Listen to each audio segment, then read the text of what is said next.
Gente, sejam todos bem-vindos à Comunhão Espírita de Brasília, aqui no Salão Bezerra de Menezes, para esse bate-papo de hoje com os nossos convidados. Aqueles que estão nos acompanhando pela internet também sejam muito bem-vindos. E não é o Comunhão Inspira não, tá? O formato é o mesmo, o Ricardo Honório é o mesmo, mas o Comunhão Inspira é no próximo sábado. Hoje nós estamos fazendo essa produção, que é uma ideação da Diretoria de Atendimento e Orientação, sob o comando da Ruth Daia, que está aqui com o Júlio César e a Ana Tereza, convidados que estão fazendo um trabalho aqui na nossa casa. E nós estamos aproveitando para fazer esse bate-papo, trazendo para nós, para vocês todos, também um pouco do conhecimento, das informações que o Júlio e a Ana vão trazer para a gente.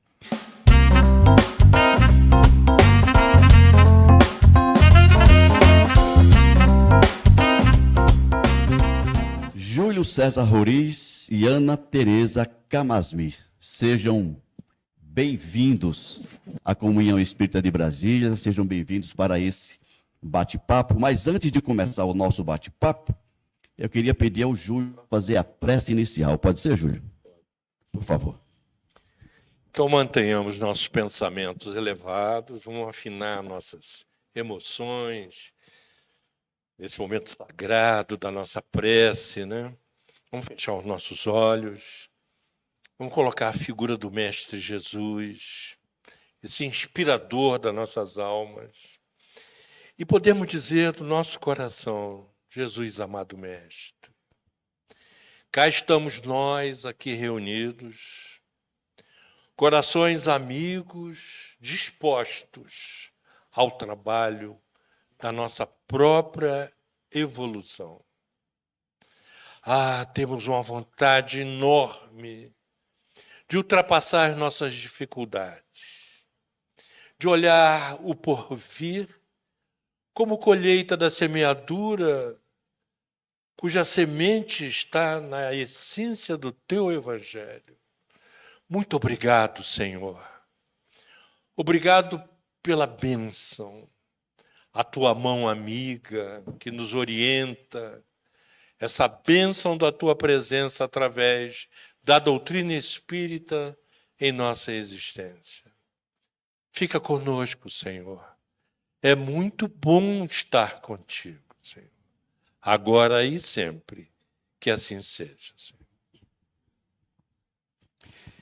Bom, a Ana e o Júlio são fundadores do Centro Espírita Tarefeiros do Bem, não é isso? Lá em Botafogo, na cidade do Rio de Janeiro. Ambos são psicólogos e palestrantes espíritas. A Ana é autora de alguns livros. Deixa eu ver se eu anotei certo aqui, Ana. Palavras para a Alma, Caminha que a Vida te Encontra, Mães, as Faces do Amor Materno e Sementes. Não é isso? Eu vou pedir para você começar, Ana, se dirigindo ao nosso público, falando suas palavras iniciais. Mais uma vez, seja bem-vinda à Comunhão Espírita. Obrigado, meu amigo. Maravilhoso o convite de vocês. Obrigado, Patrícia.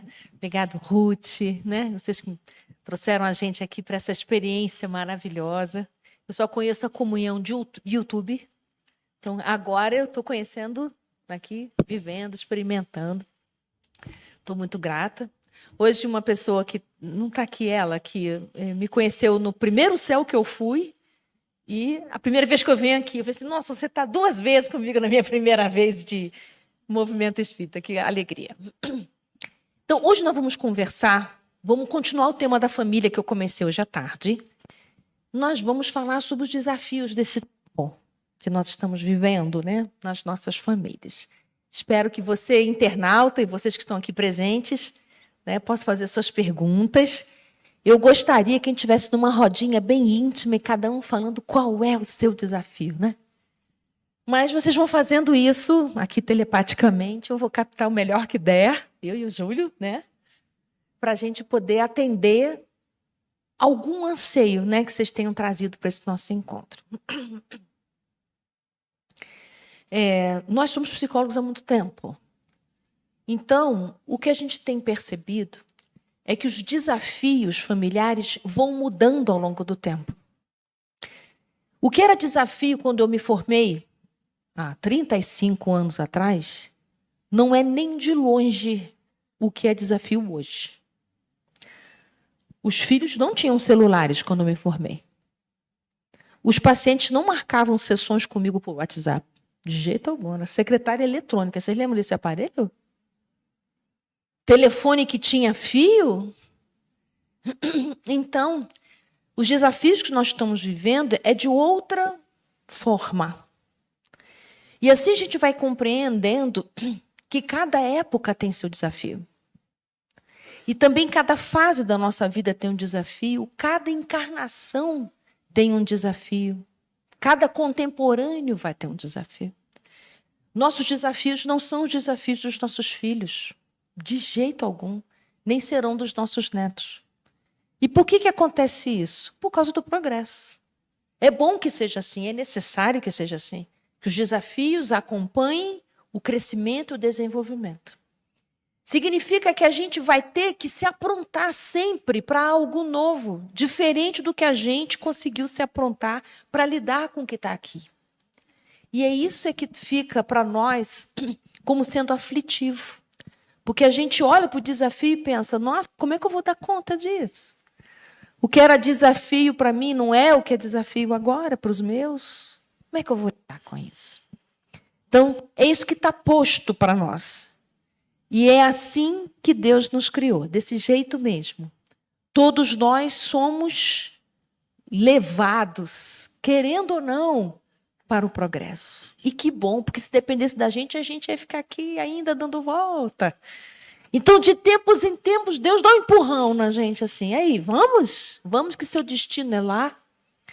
Então, os desafios do nosso tempo têm a ver com essa impulsão para o progresso. Então, a gente precisa abrir um pouco mais o nosso coração com boa vontade diante desses desafios que parecem muito grandes e dizer, isso é empurrão de Deus para a gente crescer. Então, para dar início aqui à nossa conversa, os teóricos contemporâneos, os filósofos contemporâneos dizem que o desafio do nosso tempo, agora, 2025, 2026, é a dispersão. Isso em todos os níveis que a gente possa pensar. Não é à toa que a gente tem esses 350 diagnósticos de déficit de atenção, transtorno não sei o quê.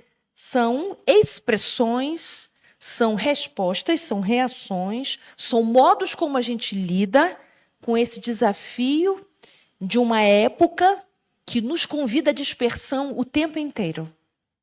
E nós não temos recursos para poder atender a tantas demandas simultâneas. Não temos recursos porque não nos é natural, nem é saudável para nós, atender a todas as demandas 100% o tempo todo. Não é nem humano isso. Mas, olha só que coisa bonita que Deus faz com a gente. Só pode viver dispersão quem originariamente é da atenção.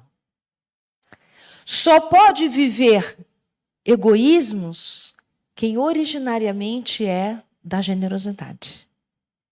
Só pode viver a indiferença aquele que originariamente é sensibilidade pura. Estão compreendendo o pensamento espírita, o que é? Porque na essência nós somos divinos. Mas só que a gente não acessa esse nosso lugar divino. Porque hoje eu estou com uma vontade de acessar o lugar divino.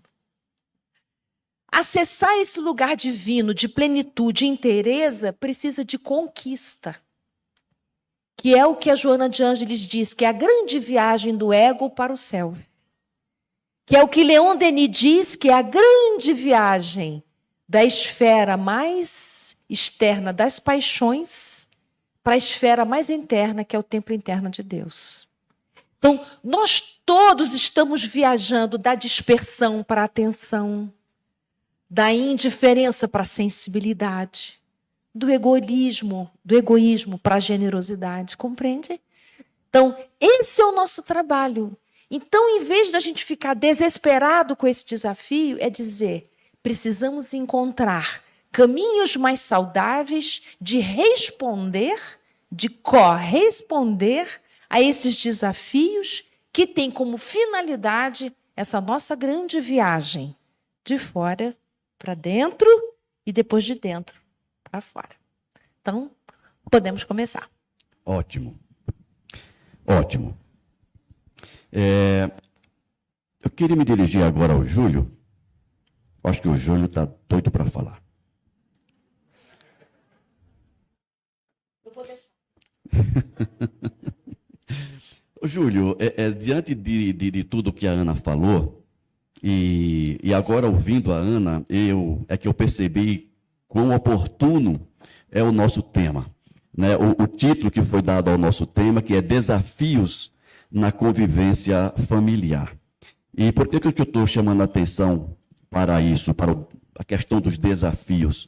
Porque muita gente olha para o desafio e dá o nome de problema. Né? E eu gosto muito disso. Eu acho que na nossa vida a gente não tem problema, a gente tem desafio mesmo, porque cada problema é um obstáculo que testa a nossa capacidade de vencê-lo.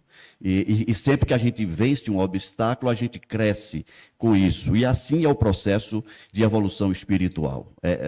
Os desafios é quem nos coloca para frente e para cima. Com base nisso, Júlio, eu gostaria que você nos falasse um pouco sobre como transformar esses desafios, que podem ser chamados também de conflitos, enfim, transformar isso em oportunidade de crescimento espiritual. Ou seja, é pegar o que a Ana falou de forma teórica e transformar em realização prática. Então, boa tarde para todos. Boa noite, né? O tema é instigante, porque está falando de nós. Nós todos que temos esse ego tão vigoroso, tão dominante, tão substitutivo, dominador, né? E a busca desse modo mais feliz, mais leve de ser no mundo, sempre passa pela relação com o outro. E vocês observam isso claramente na linguagem de Jesus. Quando ele faz aquela comparação, ele fala de um homem que descia de Jerusalém para Jericó e foi assaltado, deixado à beira da estrada, ferido. Passa o sacerdote, viu, foi adiante. Passa o levita, que conhecia as coisas do templo, passou. E o samaritano, que eles não eram lá muito ligados aos judeus, tinha aquele cisma, né? Aquela briga. Ele vê e olha. Desce do cavalo. Descer do cavalo é sair da altura do magister dixit, do sabichão, do que sabe, do que é melhor, do que tem poder. Ficar no mesmo nível da pessoa que está ali em aflição. E vai e examina a situação. E ao examinar, observa que ele precisava de remédios ali na hora. E ele fez o que ele pôde, usou os produtos que tinha. Naquele momento ele não fez nenhum tipo de arguição, ele não fez nenhuma filosofia, ele atendeu. Está com fome, dá comida. Depois ensina a pescar. Então, naquele momento, ele viu que pôde fazer aquilo, mas o homem estava muito mais necessitado. Colocou-o no ombro, levou até o cavalo e foi levando a pé aquele homem até o estalajadeiro. E disse, cuide bem desse homem, pagou, vou cuidar do meu negócio. Ele passou por ali, na parábola de Jesus, como os outros dois passaram, tinha um sentido passar por ali. Ele não deixou de cumprir o seu papel, mas não foi motivo para que ele não se aproximasse do homem aflito sobrecarregado. E mais tarde ele falou assim, eu quero vir aqui e ver como ele está, supervisão, acompanhamento. Então, dando os passos metodológicos dessa proximidade, porque nós todos na família estamos reencarnados, nem sempre os amigos maravilhosos do coração. Nós estamos reencarnados com aqueles com os quais tivemos em encarnações anteriores problemas, dificuldades. Não tem a escolha do gênero de provas antes de reencarnar. Então, o gênero de prova está aí, é o desafio de estar convivendo. Imagine, você é pai, você é mãe, e tem um filho que te assassinou na encarnação anterior. Pega lá o caso do Segismundo, no livro Missionário da Luz. Lembra desse caso? O filho reencarnando ali na família, e foi ele que assassinou o que vinha a ser o seu pai. Então, é o desafio. É o desafio. Estar na proximidade. Um homem perguntou a Jesus quem era o próximo, Jesus contou a parábola, e Jesus pergunta para esse homem, colocando a questão para ele pensar, quem é o mais próximo daquele necessitado? Ele falou, aquele que agiu com atenção, com proximidade, que deu cuidado. Então, a palavra cuidado, proximidade, eu acho que é a chave da questão, não é? Ótimo, Júlio, obrigado. Ana, você falou agora há pouco, em suas palavras, na questão do desenvolvimento tecnológico que invadiu as nossas vidas e até onde se percebe não tem volta a isso, né? As questões de mídias sociais, o próprio telefone celular que tomou um lugar na nossa vida, né? Então, gostaria que você falasse um pouco até que ponto o uso constante de tecnologias em casa aproxima ou afasta os familiares e em que situação isso é mais perceptível? Eu vou levar vocês para o capítulo Lei da Conservação, no Livro dos Espíritos, em que Kardec está perguntando sobre o necessário e o supérfluo. Como é que a gente pode identificar o que é necessário e o supérfluo? Porque eu acho que é essa questão, o celular tem a ver com isso. O que acontece com o celular? No seu WhatsApp aparece sempre uma bolinha vermelha dizendo que tem mensagem para você.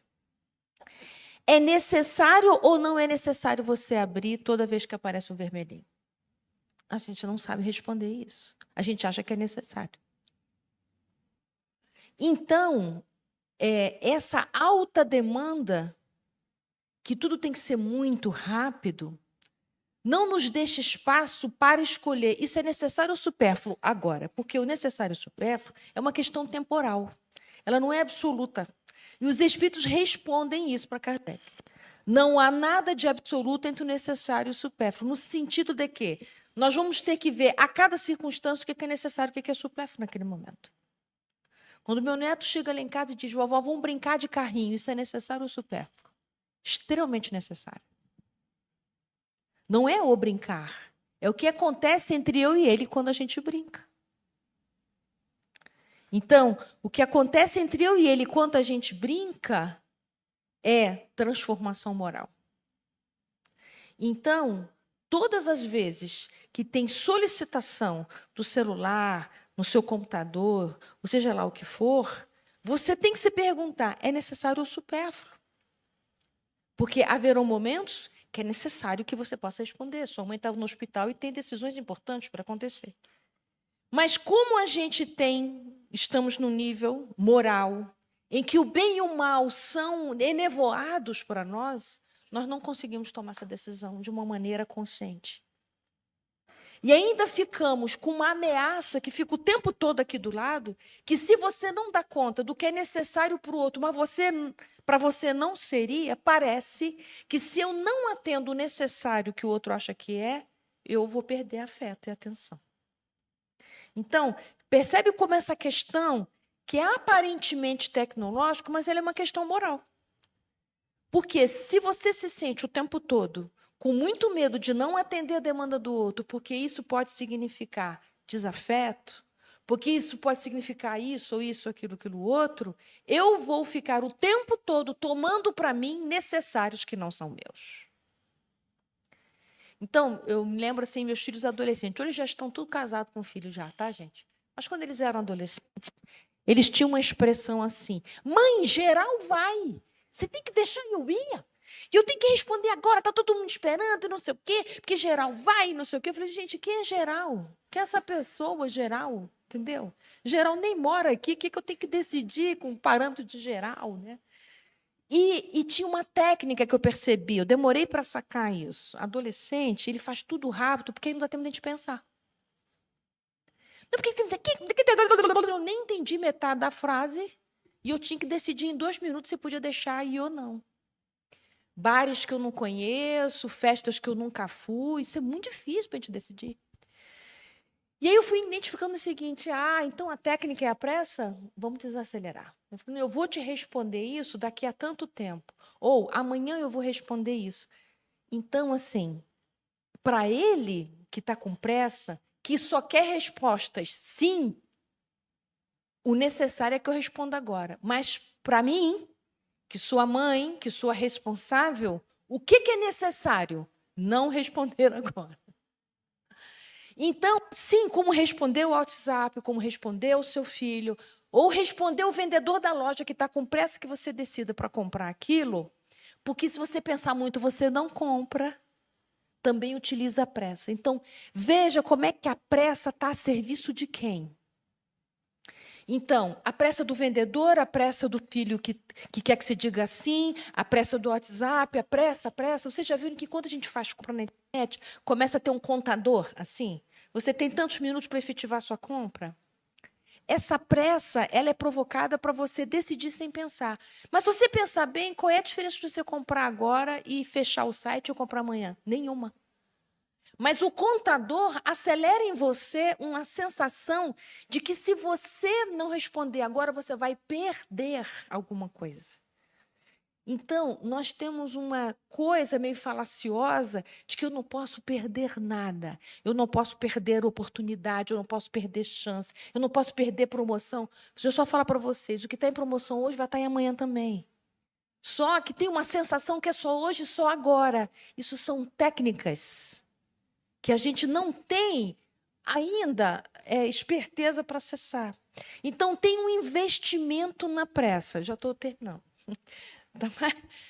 E tem mais uma coisa que eu queria acrescentar, que eu sempre falo, adoro falar dessa filósofa, que eu amo o pensamento dela, que é uma filósofa alemã, Hannah Arendt, que ela fala o seguinte, ela fala que o mal é a ausência de reflexão. Então, quando ela vai pensar as atrocidades que aconteceram na Segunda Guerra Mundial, que ela era jornalista e judia na época, ela diz o seguinte, que ela percebeu que os soldados eram pessoas que não refletiam. Porque se pensassem no que estavam fazendo, talvez não agissem como tal. E a técnica para você poder agir no mal é não pensar. E daí ela foi trabalhando isso mais intensamente, dizendo o seguinte, quanto mais a gente não pensa, quanto mais a gente não reflete, quanto mais a gente não para pensar, mais próximo de decisões lesivas estaremos. Porque é essa ignorância do pensamento que nos leva para trocar necessário por supérfluo. Percebem? Então, essa pergunta do Kardec, para mim, é crucial. O que é necessário e supérfluo para você agora na sua vida? Tem muita coisa legal, mas do legal, o que do legal é de verdade necessário para mim? Paulo de Tarso, né? Tudo me alisa, mas nem tudo me convém, porque nem tudo me edifica. Pensai nas coisas que são de cima. Se você não usa critérios espirituais para tomar decisão, se você só usa critérios materiais, você vai tornar todo supérfluo necessário. Você vai comprar um carro que você não precisa, você vai comprar roupa que você não precisa. Por quê? Porque você não pensou. Isso realmente é bom para mim ou é bom para quem? Né? E fechando, eu não consigo fechar, né? Eu tenho uma amiga querida que ela está concorrendo a um cargo político. Aflita, coitada, porque esse cargo político tem votação, não sei o quê. Eu falei, minha amiga, onde é que você está com a cabeça quando você escolheu esse caminho? O que é que você está fazendo aí? não, mas olha, por causa ela tem motivos importantes para isso, tem a ver com a vida dela. E eu falei assim, então, deixa eu te perguntar aqui uma coisa. Você se candidatou a isso porque você quis, né? Sim. Esse cargo, ele é remunerado? Não, só em determinadas circunstâncias. O que você vai fazer lá é o que você gosta de fazer, é o que você... Então, a aflição é o quê? Se você está porque quer, né? A aflição é o quê? Está faltando alegria nessa sua decisão. Desconfiem quando você faz uma escolha que é porque você quer, que é porque você se dedicou para aquilo e a alegria não está presente. Tem uma coisa aí que está esquisita. O que está esquisito? Joana de Ângeles responde. Se você está no que você quer, você escolheu, você tem recursos interiores para aquilo, né? Você tem conquistas. Tem tudo a ver com o seu propósito reencarnatório. Não tem alegria por quê? Porque você está querendo atender às demandas do ego. O que é atender às demandas do ego? É a gente ficar bonito na fita, né? Então, uma vez eu estava lá no nosso centro e eu estava muito preocupado com uma palestra grande que eu ia fazer para um público grande. E aí um espírito querido que veio através dele falou, eu falei para ele, falou assim: mas você está aflita por quê?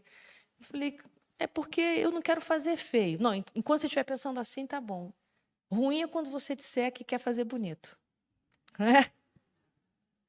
Então é isso, quando a gente quer fazer bonito, quando a gente quer fazer uma palestra fantástica, quando a gente quer... Olha, vou te falar, a aflição, a alegria some. Porque a alegria ela está conectada com o nosso propósito reencarnatório. É a vontade divina que está com você. Então eu falei para minha amiga, ganhar ou perder vai dar no mesmo, minha amiga. Porque os seus recursos continuam contigo. Se não for nesse cargo, haverá de ser em outro. Deixa a alegria chegar no seu coração. Perder ou ganhar não é necessário para você. Ótimo, Ana. A tua fala me lembrou. Eu vou pedir para o Júlio fazer um comentário também sobre essa temática, Júlio. Mas você falou do ego agora também. Eu lembro que uma vez eu estava fazendo uma palestra e me referi ao ego, e na prece final, o dirigente, na sua oração final, pediu a Deus que eliminasse o nosso ego. Eu olhei para ele assim, me assustei, eu falei: Deus, não ouve o que ele está dizendo. Não ouve o que ele está dizendo. Né? O ego é uma ferramenta psíquica extremamente importante, que longe de ser mal para nós, mas precisa ser educado. Não é isso? E é disso que vocês estão falando. Então, comenta um pouco sobre isso. Isso, vamos aproveitar, vamos dar um exemplo. Foi bom, foi ótimo você ter falado isso. O pessoal fala em arrebentar com o ego, ralar o ego, acabar com o ego. Não é isso. O ego é o problema. Pensa, né? Assim, existe o embaixador do Brasil em Portugal. Ele não é a representação do Brasil em Portugal. O ego ocupa mais ou menos lugar assim. Ele é que faz toda essa passagem do que vem do inconsciente para o exterior, do exterior para o inconsciente, na linguagem do Jung. Na linguagem do Jung, ele dita assim. Mas eu vou contar um episódio que é uma história, né? Uma história. O pastor estava no campo, aqueles campos enormes, com as suas ovelhas. Aquele pastor tradicional com cajado, milhares de ovelhas, o cão correndo para cá e para lá. E ele vê que um carro, tipo assim, 4x4, que anda fora da estrada, levantando poeira, vindo na direção dele, parou, deu aquela guinada, saiu um rapaz todo com a roupa de marcas e falou assim: ô pastor, se eu disser exatamente quantas ovelhas tem nesse seu rebanho, você me dá uma ovelha? O pastor olhou assim no horizonte, estava coalhado, de tudo branquinho, né? Bom, faça aí. Levantou a tampa de trás do carro, estava uma maquinária lá, um computador ligado ao satélite, enquadrou, calculou a metragem quadrada, o centímetro quadrado e falou: você tem 1.283 ovelhas no seu rebanho. O pastor falou: é verdade. É verdade. Pode pegar a ovelha. Ele foi lá, pegou, botou dentro do carro, todo satisfeito. Ele falou, peraí, antes de você sair, deixa eu dizer uma coisinha para você. Eu sou pastor, né? Então, estou no campo, não entendo dessas coisas, mas olha só. Você chegou aqui sem eu pedir. Você veio falar uma coisa que eu já sabia, só que com velocidade. E outra coisa, você não entende nada do que eu faço, você pegou, foi meu cachorro, em vez de ser a ovelha. Está aí. Olha aí o que é ser regido pelo ego, né? Para mostrar que... Né? Ótimo. Júlio, você falou agora do Jung, e eu já percebi que vocês estudam pela Joana de Ângeles, né? E posso estar enganado, mas eu acho que um psicólogo que se dedica à atividade da psicologia e não tiver o mínimo de conhecimento de espiritualidade, principalmente de espiritismo, eu acho que fica devendo alguma coisa para a sua clientela, não é, Ana? Fica devendo alguma coisa. Mas eu queria, Ana, que você falasse um pouco sobre aquilo que Jung nos traz de ego enquanto gestor da consciência, self, gestor da inconsciência, esse trânsito de informações do inconsciente para o consciente. E aqui eu lembro do Jorge Andréa, né, que foi um psiquiatra e espírita, escreveu vários livros também, que ele, no livro Forças Sexuais da Alma, ele fala sobre esse trânsito de informações na questão da convivência familiar.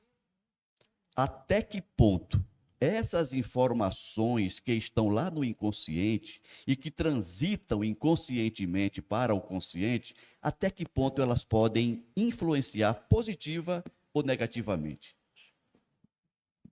Isso dá uma palestra, hein, rapaz? Calma aí. Vou tentar fazer uma coisa bem resumidinha. Então, deixa eu falar essa coisa do ego, do self, né? Essas palavras chiques. Não tem problema nenhum. Ego, a gente precisa de ego, a gente precisa de personalidade, a gente precisa de persona. Ana Teresa é um ego, porque eu sou um espírito imortal que transita por várias vidas. Na outra encarnação, não sei, fui Joaquim, encarnação seguinte eu vou ser Júlia, não sei. Essa identidade, essa persona que eu sou, com essa profissão que eu tenho, com essa história familiar que eu tenho, é só essa vida que eu tenho. Na próxima vida vai ser outra coisa, né? Certa vez, meu filho do meio perguntou assim, mãe, quanto tempo o Bruno vai continuar sendo o Bruno? Achei tão interessante essa pergunta. Meu filho desencarnou já tem 9 anos, o Bruno. Eu falei assim, meu filho, quando ele estiver perto de reencarnar, ele vai passar por um processo de desapego de tudo isso, vai ter um esquecimento da sua memória, uma miniaturização, para ele poder entrar de volta num corpo humano e recomeçar uma outra história. Eu não sei se vai ser com a gente. Pode ser conosco, pode não ser. Então, ele vai ter que se despedir de todos os apegos egóicos, que a gente tem muitos. Então, qual é a questão do ego? É você esquecer que tem um ego. Se você achar que você é isso. Esse é que é o nosso problema. Por isso que Kardec escreveu o céu e o inferno. Para a gente ver o que acontece quando a gente desencarna. Ah, eu fui rainha, lá eu não sou nada. Ah, mas eu fui mendigo. Lá eu não sou nem mendigo, nem rainha, nem escravo. Mas enquanto eu achar que sou, vou ficar aprisionado nessas formas. Então, o nosso grande trabalho aqui, que é um trabalho duplo que a gente faz, é de nos envolvermos com a vida terrena, com os nossos laços, ser professor, ser contador, ser mãe, ser tudo isso, mas entender que nós somos e, ao mesmo tempo, não somos. Nós precisamos desses lugares, desses papéis, para a gente se desenvolver. Eles são meio para a gente ser um espírito mais evoluído. Então, ser mãe não pode ser finalidade da sua vida. Ser contador não pode ser finalidade da sua vida. Ser presidente da casa espírita não pode ser finalidade da sua vida. Todos esses lugares que você ocupa, que é o seu ego que te permite ocupar, eles são todos temporários, são roupinhas que você veste para desenvolver sua alma. Então, se assim a gente compreender, nós estamos viajando para o self, ou seja, estamos viajando para algo mais essencial. Estamos viajando para ficar sem roupinhas. Por enquanto, a gente ainda precisa delas, para a gente poder dar conta das coisas. Porque senão a gente não precisaria reencarnar. Essa pergunta também Kardec fez. A gente precisa mesmo de uma vida corpórea? Sim, precisamos de uma vida corpórea. Porque esse tipo de experiência material, só aqui a gente tem. E o que a experiência material dá? Noção de limite, noção de contorno, a experiência do apego, que para nós é dura, a impermanência, saber que eu sou imortal, mas, ao mesmo tempo, essa vida aqui, como ela está configurada, ela acaba. Então, nós temos dificuldade com a entrega. O quanto eu me entrego, se isso vai se fazer nada daqui a um tempo, né? Eu vou perder todas essas coisas. Lembrei aqui de uma amiga minha que a mãe dela precisou ser cremada porque o irmão não pôde vir para o enterro. Aí ela cremou a mãe para depois, quando o irmão viesse, eles poderem jogar no mar, já que não foi possível ele vir. Mas o irmão demorou para chegar, não sei, mais de ano. Mas ela contava uma coisa muito legal para a gente. Que ela guardou o potinho da mãe, a caixinha, no armário, assim, perto de onde ela trabalhava em casa. Toda vez que estava difícil para ela alguma coisa, ela abria o armário e dizia, ah lá, ó, tudo vira pó. Olha que coisa legal. Toda vez que ela estava muito danada com alguma coisa, tudo vira pó. Ah, estou eu aqui, engatada com o negócio. Então, assim, é isso. É isso. Sim, a vida material toda se desfaz. A gente faz tanta questão de pintar o cabelo branco, de emagrecer aqui, isso, tudo isso fica.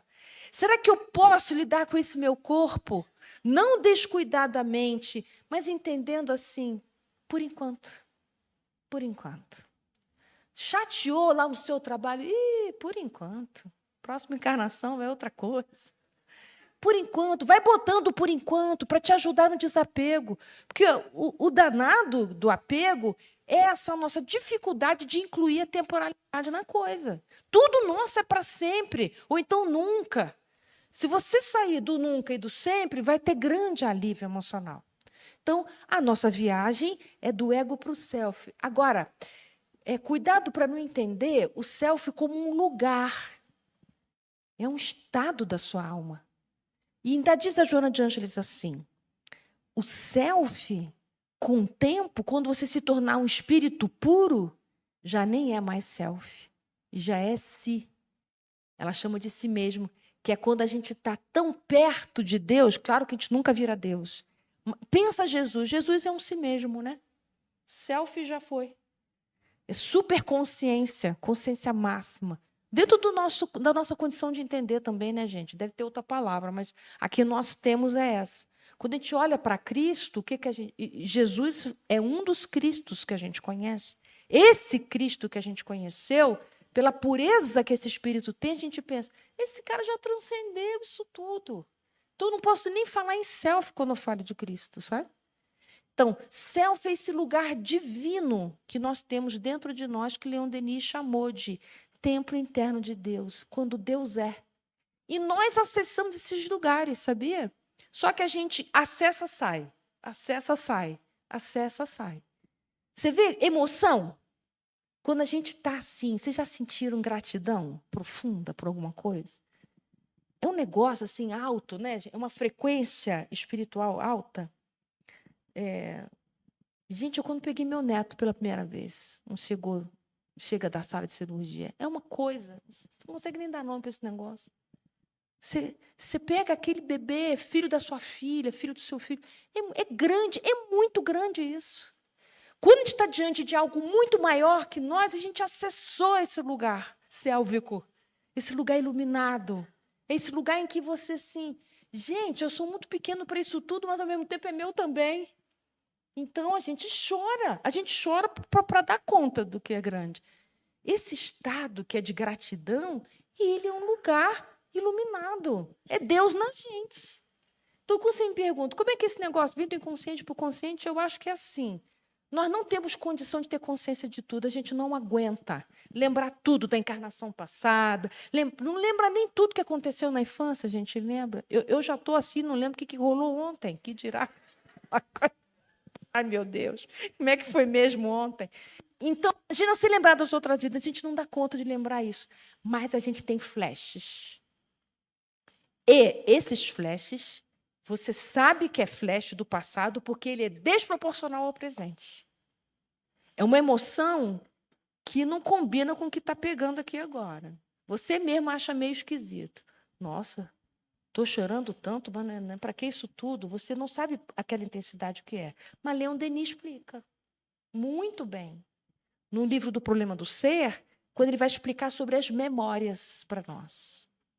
Como ele diz que a nossa memória são camadas frequenciais, a gente acessa uma determinada frequência dependendo do assunto. Tipo, você foi mandado embora de um trabalho que você nem gostava, você já estava meio de saco cheio, você já queria ir embora, você não tinha coragem de dizer tchau. Mas na hora que você é mandado embora, você fica arrasado, chora no chão, bate, liga para todo mundo, manda WhatsApp, é um desespero. Uma pessoa em sã consciência, mas amigo, você não estava nem gostando do trabalho, não sei o quê. E você nem consegue explicar o que é essa sensação que te lembra abandono, que te lembra descarte, que te lembra menos valor, você acessa espiritualmente inúmeras outras experiências da mesma qualidade. Por isso que dá intensidade a algo que você nem queria. Você já estava doido para ser mandado embora, mas não tinha coragem de ir. Por que deu intensidade? É isso. Terminou o namoro, que você não estava mais gostando, mas o outro dizer, não te quero, ui. Não, eu sou tão legal. Então, acessa estados anteriores de abandono, de ser deixado, de não ser amado. É isso que dá intensidade. Então, diz o Leon Denis, ele diz assim, acaba por delir as circunstâncias atuais e você acessa as anteriores. Então, eu penso que é assim que a gente tem notícias do nosso inconsciente para as experiências cotidianas, dando intensidades desproporcionais às circunstâncias que o meu ego está tentando dar conta sem conseguir. Por isso que um ego frágil é perigoso, porque ele precisa dar contorno para essas visitas das nossas memórias anteriores. Precisamos de um ego que dê conta, mas também eu não posso achar que eu sou ele. Então, entender, é uma questão de medida, grau, tá? Ótimo, Ana. Temos perguntas do público, Patrícia? Temos, a Ana convocou e os internautas atenderam a convocação, várias. Mas Vamos ver. nós temos aqui 3 questões afetas a dores intensas dentro do ambiente familiar. Uma da Liliane Braga, que nos fala como lidar com a dor da separação por meio do desencarne de um filho. A outra dor que o Henrique nos traz é a dor de ter um afeto envolvido com vício. Como lidar com isso? A perda de um filho por desencarne, o vício. E tem uma terceira dor que dá também um seminário bom para a gente. Como lidar com essa grande dor diante do processo de mudança de sexo do meu filho? Ver um filho morrer, entre aspas, para que nasça uma outra criatura. E para a gente amenizar essas dores, a Celide Capão, da Canoa, lá do Rio Grande do Sul, manda um beijo para vocês. Nós estamos diante de uma questão que não é uma questão teórica, e se responde de maneira teórica. Você pergunta a alguém assim, como é que se aprende a nadar? Faz assim, não, você tem que entrar na água. Você precisa viver a experiência na água para poder você nadar, não é? Como é que se ensina uma mãe a ser mãe? Tem escola de mãe? Para ser mãe, não tem que ser mãe, tem que viver. É a experiência, é o que Pestalozzi chama de savoir-faire, aprender fazendo. É assim, nós estamos aprendendo a lidar com a contemporaneidade. Nós estamos aprendendo a lidar com a morte, que ela é a única fatalidade da vida. Ela é. Na minha experiência pessoal, passei por três filhos. Eu tenho 4 filhos. 3 desencarnaram. Nosso filho é um deles. Desencarnou com 19 anos, há 8 anos atrás, né, mais ou menos. Né? A experiência que a gente passou é a nossa experiência. O que a gente pode falar? Que se a gente não fosse espírita, eu digo para vocês, se eu não fosse espírita, eu não aguentaria. Correr no hospital com o primeiro filho que desencarnou, correr no hospital, gritando, atender e tal, deram todos os socorros, o socorro, não conseguiu. Aí eu falei com o médico, por favor, eu quero ficar com ele 1 minuto. E eu fiz uma prece em voz alta, dizendo, meu filho, agora te entrego a Deus. Entregar a Deus. Confiança, fé. É hora do testemunho, né? É claro que o coração fica ralado. Claro que a gente sofre. Claro que a gente não quer que o filho da gente desencarne. Mas há uma lei. É fé raciocinada, não é? A Juliana, minha filha do meio, que desencarnou também, com 37 anos, ela veio com malformações congênitas. E foi o grande amor da minha vida, né? Então, teve inúmeras dificuldades, malformações congênitas, e ela se achava uma bailarina. Se achava uma bailarina, era uma beleza. E a gente vivia uma relação, uma linguagem, através da música. E quando ela desencarnou dormindo, né? Quando o primeiro filho desencarnou, eu fui ao Chico Xavier, ele estava num lugar em Bom Sucesso, que é um bairro do Rio de Janeiro, uma instituição chamada Maria Tagaio.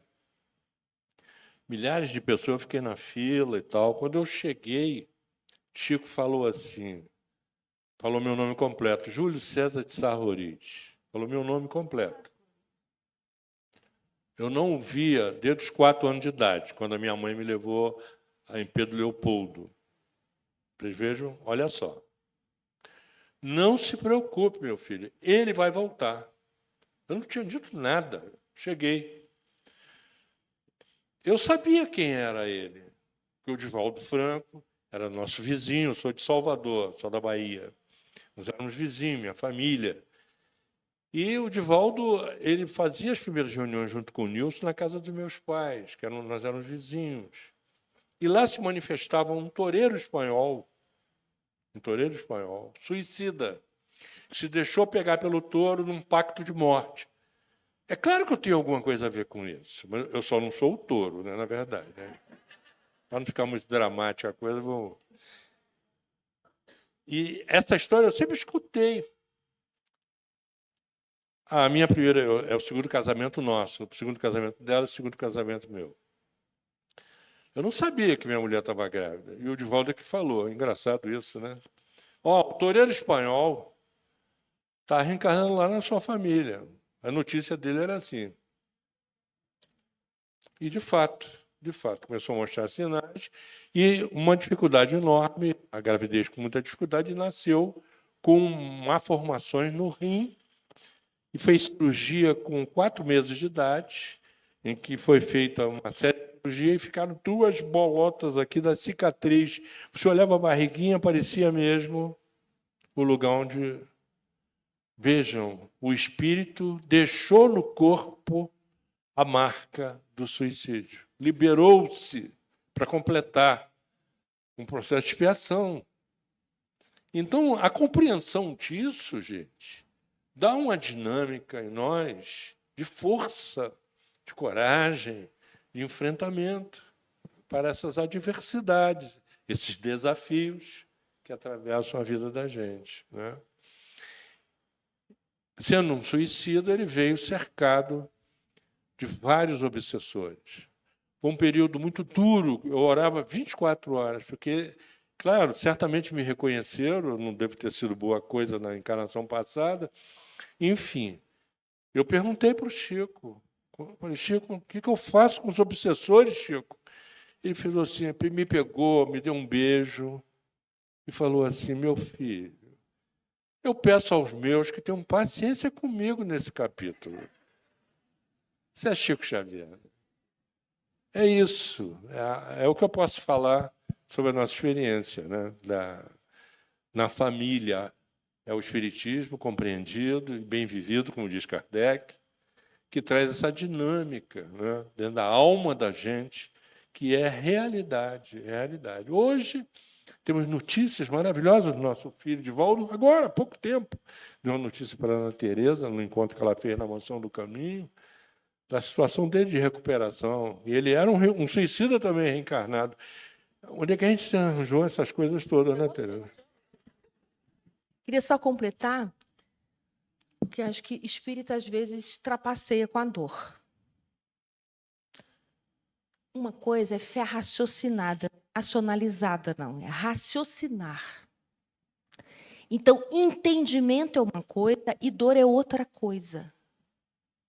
O que o entendimento faz é nos ajudar na dor a não entrar em sofrimento e desespero. Mas a dor você precisa sentir. Não por sadismo divino. Porque a dor é o que nos confere, nos garante a sensibilidade que nos é própria. Se não fôssemos capazes de sentir dor, não seríamos capazes de sentir prazer também. E quem fala isso é Leon Denis, de novo, no livro O Problema do Ser, no capítulo sobre a dor e a revelação pela dor. Então, a dor mostra, ela é sinal, ela é característica de quem sente. Então, você enterrou alguém, não, mas a vida continua, você está racionalizando tudo, você está fugindo da dor. E quem foge da dor não se transforma. Porque o que transforma uma alma é a experiência. Por isso que a gente passa por expiação. Para que a gente precisa de expiação? Não podia só se arrepender e reparar? Estava tudo jóia. Mas se você só se arrepende e repara, não tem transformação. Transformação é você passar pela experiência, ocupar o lugar do outro. Aí transforma algo aqui.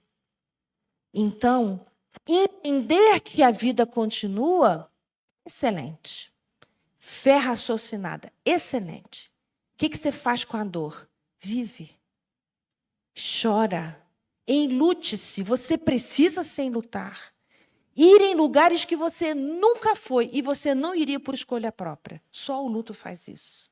Só o luto leva você aos seus lugares sombrios, que você veio nessa experiência aqui para curar essas sombras. Você vai lá na sua raiva grande, você visita ódios, você visita lugares de inconformação. Você precisa ir nesse lugar. É o luto que faz isso. Quando você vai para esse lugar e não é tão simples sair, você precisa de ajuda para sair, porque a gente vai numa velocidade que a gente não decide, você precisa de ajuda para sair. A fé é a primeira, que precisa te acompanhar. Então, no caso de transgêneres, quando eu tenho um filho transgêneres, eu passo por um luto, sim. Só que se a gente pensasse assim, é como se ocorresse duas encarnações numa. Em vez da encarnação terminar, vai para o mundo espiritual e volta numa outra, num outro corpo, numa outra, é como se acontecesse isso numa só. Nós não temos condição emocional de lidar com essa aceleração. Então, o que a gente precisa fazer enquanto pai de um filho ou de uma filha que está passando por essa mudança? Em primeiro lugar, um grande respeito, porque é uma dor inominável.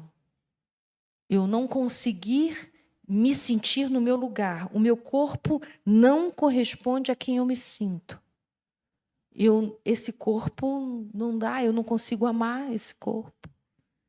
Então, tem alguma coisa que fica totalmente desencaixada. E se eu fico desencaixado diante de mim, eu fico desencaixado no mundo. Nada combina com nada. Então, é difícil ir no banheiro, é difícil ir no restaurante, é difícil ir para a escola, fica tudo fora de lugar. Então, eu, enquanto mãe, enquanto pai, vou procurar todas as ajudas necessárias para poder, através do entendimento, atravessar a minha dor sem desespero. Então eu vou me enlutar? Claro. Você vai se enlutar de uma história. Porque o luto, ele é um momento especial para você reconfigurar seu futuro. Por que é tão difícil a perda de um filho, mesmo que você compreenda que foi bom para ele e etc e tal? É porque eu tenho que refazer todo o futuro que tinha ele. E no caso do transgênero, é a mesma coisa. Meu filho era do sexo masculino. Eu sonhei um monte de coisa com esse meu filho, com esse nome, com esse corpo, com esse jeito. E ele está dizendo para mim que não vai ter esse futuro comigo.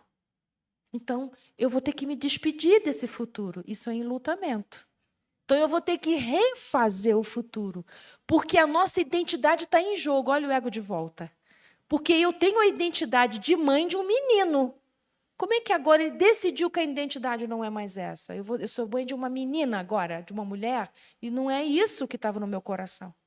Então, eu vou ter um trabalho comigo de refazer essa minha identidade. Então, enluta-se também aquela mãe da menina, enluta-se aquela mãe do menino, junto dessa história que está acontecendo fora de mim. Então, precisa de muitas ajudas psicoterápicas e espirituais para isso. Nós estamos vivendo tempos de transição planetária. Nós vamos ver muitas coisas estranhas, diferentes, que a gente ainda não sabe lidar. Então, como é que a gente se coloca diante disso? Pequeno, humilde. Olha, Deus, eu não sei o que fazer com isso. Te entrego. Eu costumo, ainda falo isso nas minhas preces. Olha, Deus, que teus braços alcancem lugares onde os meus não têm condição de ir. Sustenta para mim, até eu conseguir alcançar esse lugar. Então, esse é o lugar de criatura e de humildade que todos nós podemos habitar. Excelente. Júlio, você quer complementar? Porque no livro Céu e Inferno, leio com bastante carinho. Chega em casa à noite, chega assim até apressado, vai lá e abre o capítulo 7º, Código Penal da Vida Futura. Tem 33 itens, o 16 e o 17. Allan Kardec desenvolve o que seria, o que é, né, a questão na regeneração, a lei na regeneração. É muito bonito. Diz assim, quando alguém comete algum delito numa vida, ele passa por 3 etapas. Ele precisa arrepender-se, passar pela expiação e reparar. É da lei. É da lei. Só que tem uma coisa chamada, graças a Deus, chamada misericórdia divina. Tem o trabalho do bem que você faz. Foi a lição que Chico Xavier teve com o irmão dele. O irmão dele desencarnou com 51 anos de idade, casado, a esposa lá, 2 filhos, e um deles era aleijado. Ele desencarna com 51 anos de idade. Ficou em coma, ele pergunta para o Emmanuel, Emmanuel, o que está acontecendo? Ele falou, eu vou ao alto verificar se ele desencarna agora por prêmio ou se vai ficar 12 anos preso na cama com uma doença não curável. A sequela da questão dele, perispiritual. Volta o Emmanuel e diz assim, ele foi autorizado por prêmio desencarnar. Olha aí, olha aí. O que é prêmio? Olha aí. E aí, aquela viúva fica desesperada. Os filhos chorando, com saudade do pai. Ela não trabalhava, era dona de casa. O que o Chico fez, gente? Botou todo mundo dentro de casa. O Chico já ganhava pouco, tadinho. Compartilhando aquilo tudo. Então, o Chico chorava dia e noite. As crianças choravam e a mulher chorava também. Ela começou a enlouquecer. O psiquiatra falou, vamos interná-la, que ela queria até matar as pessoas. Entrou num pânico. Foi internada no hospício. Isso foi na década de 40, por aí, no interior de Minas. E o Chico, coitado, ele não conseguia mais trabalhar mediunicamente. O Emmanuel falou com ele, Chico, o que está acontecendo?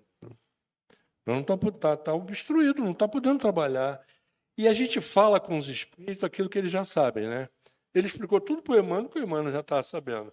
Porque ele morreu, porque ela enlouqueceu, porque foi internada, foi um Chico, então já entendi.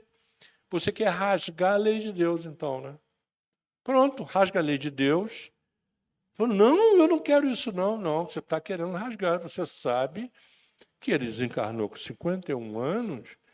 Você conhece a encarnação dele passada. Ele botava as pessoas na moenda de cana. As pessoas morriam. Ele era um homem perverso, duro, escravocrata, duro. Ele veio com essa sequela perispiritual. Mas como ele foi um homem de bem, trabalhou 12 anos atendendo pessoas lá na sapataria, aquele povo todo que ia lá. Ele segurava aquela turma toda, senão o Chico não conseguia trabalhar no Ministério da Agricultura. Ele era datilógrafo, né? Como ele trabalhou 12 anos, olha a misericórdia. Não precisou passar 12 anos na situação do catre da Câmara. Foi autorizado a desencarnar por mérito. Olha o olhar como muda, né? Então, quando a gente vê uma questão como essa, a gente precisa ter um olhar espírita, né? Tem uma lei regendo, né? Eu fiz hérnia bilateral. Olha o negócio do touro aí, ó. Hérnia bilateral, hérnia inguinal. Fiz marca-passo. Fiz a cirurgia aqui dentro da caixa craniana para tirar um trigêmeo, uma dor do trigêmeo que me alucinava. Eu não podia comer e nem falar. Né? Quem pode imaginar uma coisa dessa? Que era uma dor alucinante. Passei por essas cirurgias. Tive que passar. É o que isso? É expiação. Agora estamos no processo de reparação, ajudando os filhos da melhor maneira possível, ajudando as pessoas através da psicologia, tentando fazer. Estamos no processo. Agora ele sacramentou que é o touro mesmo, né?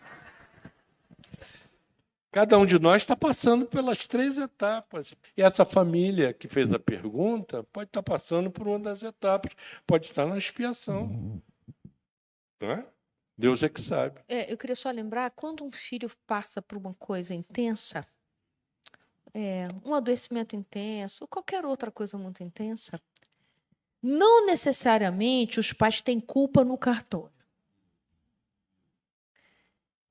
Muitas vezes, não é raro, esse espírito teve o mérito de passar por uma expiação desse porte com pais amorosos, para ajudá-lo a atravessar, para ajudá-lo a não regredir no adoecimento, não cronificar no sentido, regredir não é bom, não cronificar, não desistir. Então, não necessariamente o pai e a mãe de um filho que passa por essas doenças imensas são culpados. Podem ser os melhores acompanhantes de uma grande experiência, né, reencarnatória. Gente, o papo está ótimo, mas o relógio nos cobra.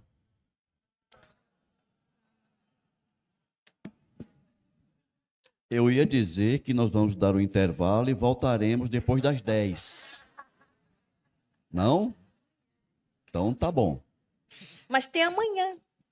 Amanhã vai ter mais, né? Até amanhã. Então pronto. Amanhã vocês podem dar continuidade com esse bate-papo com a Ana e o Júlio César. Eu adorei estar aqui com vocês. Tá? Eu fiquei quietinho aqui ouvindo. Vocês falam muito bem e é muito interessante quando a gente consegue encontrar pessoas que se especializam profissionalmente, como vocês se especializaram na psicologia, mas que não perdem a humanidade, né? Talvez alguns viemos aqui para ouvir 2 psicólogos falarem disso. E acabamos ouvindo 2 seres humanos trazendo suas experiências, seus sofrimentos, suas dores, e adequando isso à experiência de cada um, tendo a psicologia e o espiritismo como instrumento para a nossa equalização, digamos assim, com as leis divinas, né? Parabéns a vocês pelo trabalho, parabéns a vocês pela belíssima noite que nos proporcionaram. Patrícia, quer falar alguma coisa? Quero sim, Ricardo. É porque nós ficamos devendo algumas respostas aqui do nosso público, mas eu convido a assistirem no YouTube a palestra da Ana, que foi anterior, às 17 horas. Então, várias perguntas que ficaram aqui, não foram respondidas, ela abordou no tema das 17 horas. Então, vocês podem consultar lá que vão ser atendidos nos seus questionamentos. E alguns internautas aqui fizeram alguns comentários, e eu gostaria também de lembrar aos nossos irmãos, e passa aí embaixo, né, do nosso programa, o endereço do e-mail para o atendimento fraterno online. Então, nós temos na casa o atendimento fraterno presencial e temos também a oportunidade do atendimento fraterno online, porque foram testemunhos, foram desabafos ou alguns questionamentos que podem ser compartilhados, divididos com o atendente fraterno, para que possam ser atendidos nos seus questionamentos. Tá? Tudo isso suscitado aqui nessa roda de conversa, e que pena que acaba, né? Como diz o relógio, não para, né? Então, era isso, viu, Ricardo? Obrigada. Obrigado, Patrícia. Vamos ter que encerrar.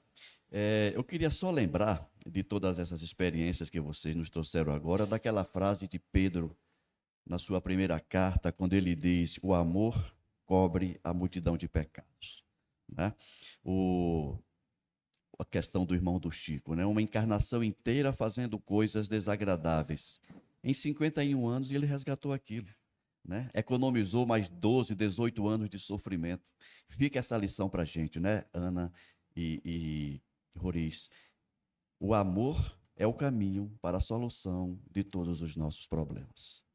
Eu queria dizer no final do nosso encontro que sempre vale a pena amar. Eu sei que às vezes dá uma vontade de desistir, quando a gente pensa, mas eu já fiz tudo, mas eu já disse tudo, não há mais nada que eu possa fazer e tal. Então agora chegou a hora da paciência. A paciência chega agora. Calma. Em vez de desistir, descansa. Porque amar vale a pena sim e sempre. Jesus nunca e nunca vai desistir da gente. Então, a gente olhando para esse mestre que Jesus é, a gente pode se inspirar e pensar: eu também não vou desistir. Mesmo que agora esteja tão trabalhoso, eu vou convidar vocês a trocar a palavra difícil para trabalhoso. Quando você começar, isso está muito difícil, não fala assim, não, está trabalhoso. Porque difícil, a gente tem mecanismos cerebrais que complicam as coisas. Então, é trabalhoso, sim. O nosso nível evolutivo é um nível de trabalho. Então, amar sempre vale a pena. Só mais um pouquinho. Descansa um pouco, só mais um pouquinho. Tenho certeza que você vai se orgulhar em breve de você. Ótimo. E agora, para encerrar, quero pedir a Ana para fazer a prece de encerramento. Pode ser, Ana?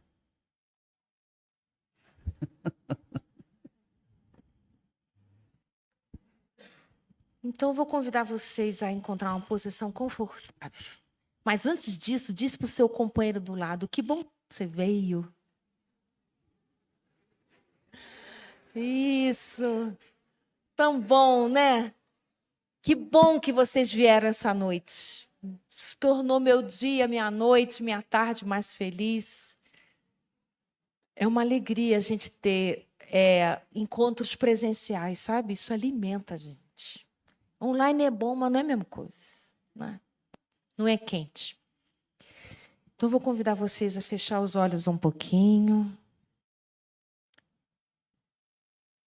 Se permita respirar e descansar nessa respiração. A gente inspira e respira. Joana de Ângeles nos ensina que a finalidade da oração também é encontrar o discernimento. Então, a gente agora, de coração junto aqui, nesse exercício de discernimento, a gente imagina Jesus nesse salão imenso. Imagina ele entrando pela porta da comunhão espírita de Brasília. Vou visitar aquele grupo.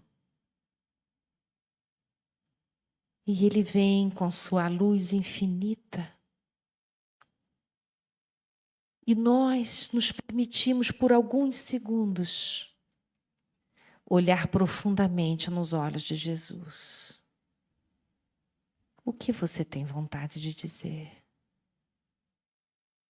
Mestre amado, eu aqui estou nesse meu processo que você sabe. Você conhece os meus sonhos, os meus anseios mais profundos. Que eu consiga sentir o seu amor, Jesus. Que eu consiga alcançar o seu amor. Eu sou pequeno, inseguro, imaturo tantas vezes, mas eu tenho tanta vontade de crescer, de melhorar, de sentir alívio na minha alma. Permita, Mestre, que nesses segundos todas essas bênçãos se derramem sobre nós. Graças vos damos, Senhor. Que assim seja. Uma boa noite a todos. Aqueles que vierem amanhã continuarão ouvindo o Júlio e a Ana. E aqueles que não puderem, tenham um final de semana abençoado. Forte abraço a todos.